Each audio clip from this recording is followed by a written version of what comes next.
want to talk to you about letting down your guard in your relationships. Well, in safe relationships, you don't have to be on guard. You can let down your guard because you have an experience with people that lets you know that you can trust them. They aren't going to hurt you. They're healthy. They're going to do healthy things. If there's something that is done that is hurtful, they'll acknowledge it. They'll listen to you. They're not going to be manipulative. They're not going to be hurtful. They're not going to be they're not going to take advantage of you.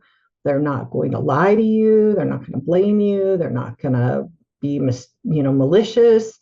Just you can trust them, and that feels safe to allow yourself to be vulnerable and let down your guard. Now we do that in various degrees depending on who the person is to us. We don't let down our guard completely in a workplace where we don't really know most of the people or some of the people.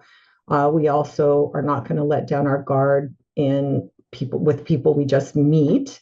But talking about our closer relationships, the relationships that we know who the people are, and we could let down our guard if they were safe, then we also have to recognize that if they're not, that we have to keep our guard up, which is sad and unfortunate. And some of those people are even our spouses or our children or our parents or our siblings or maybe even our good friends.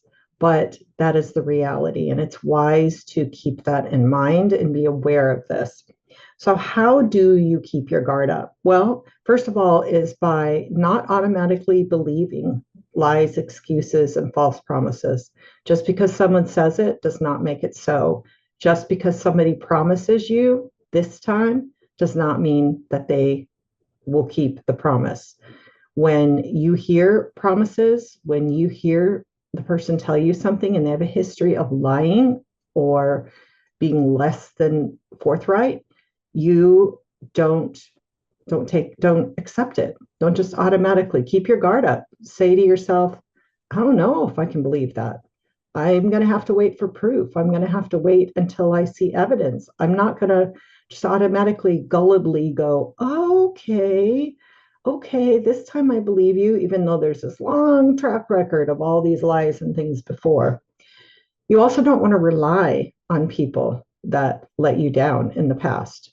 If somebody says, I'll be there to pick you up, but the last 10 times that they're supposed to have picked you up, they don't show, don't believe them. Don't wait for them. Don't ask that person to give you a ride. Don't ask that person to pay a bill when the person hasn't paid a bill. Set some boundaries and figure out how to get the bill paid rather than just having no power at all and just waiting for that person to do it. You want to recognize when people have let you down that they are likely to let you down in the future, and you want to cover yourself some other way.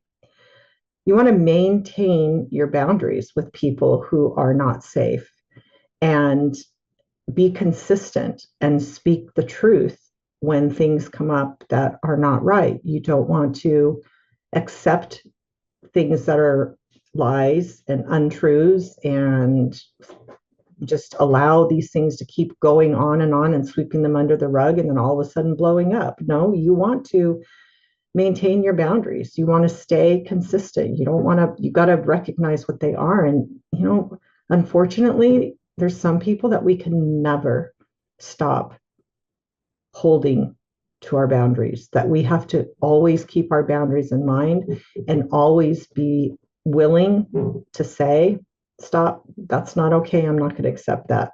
Or I can't cooperate. I can't go on along with that.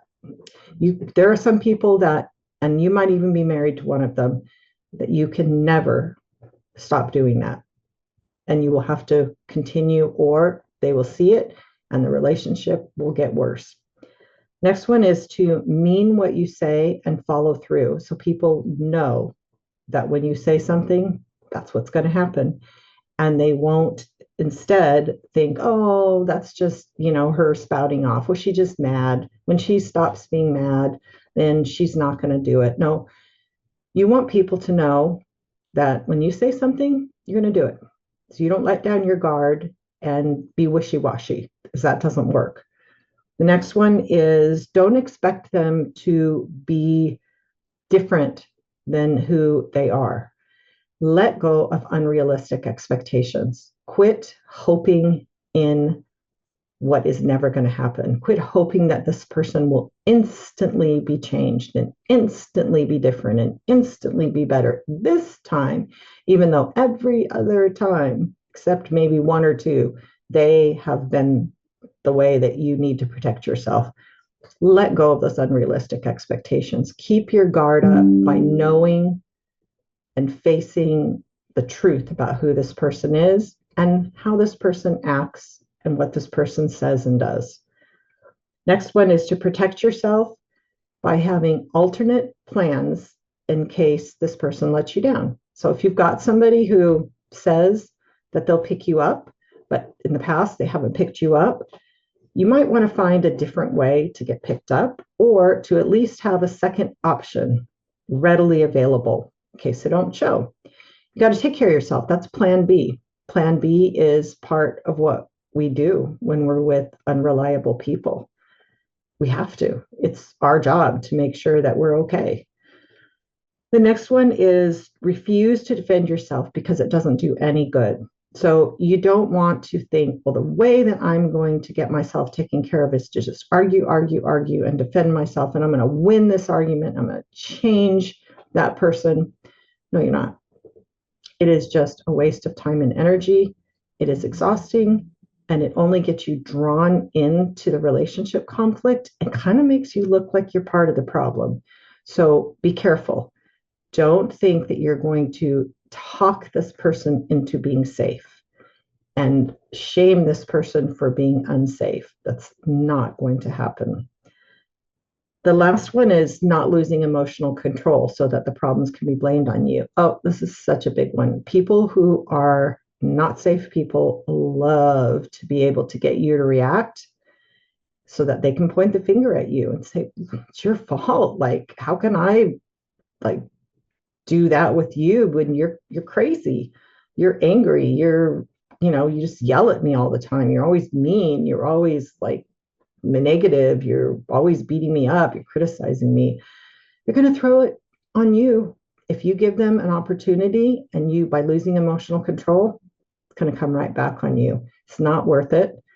It's just too messy to clean up when you allow yourself to react and lose it to where you just have to keep your emotions and your words under control and detach enough so you can step back, observe it impartially, see it clearly for what it is, and then choose.